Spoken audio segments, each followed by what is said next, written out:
మరి ఈయన మనం ఎన్నుకోలేదు. ఎందుకంటే ఆయన దేవాది దేవుడే ఎన్నుకోయి మనం పాపంలో పడిపోకూడదని, మన తప్పులు చేయకూడదని, మన ఆత్మీయత పడిపోకూడదని దేవాది దేవుడు మా అందరికీ కాపరిగా నాయకుడిని నిలబెట్టారు. లోకంలో ఓటేషన్ జరుగుతూ ఉంటుంది. ఆయన్ని 5 సంవత్సరాలు ఒకసారి మనం ఎన్నుకున్నాం, ఎమ్మెల్యేలు కానీ సీఎంలు కానీ. కానీ ఈయన మనం ఎన్నుకోలేదు.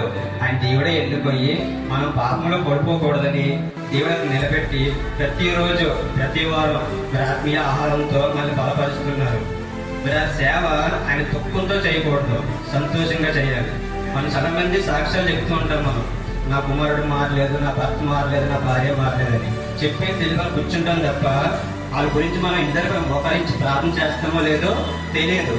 కానీ ఇప్పుడున్న సేవకుడు మాత్రం ప్రతిరోజు కష్టం అనక ఎంత బాధ వచ్చినా సరే ఆ కుటుంబం గురించి చేస్తారో లేదో తెలియదు, కానీ మనందరి గురించి ఆయన ఎంతో కన్నీరు కాచి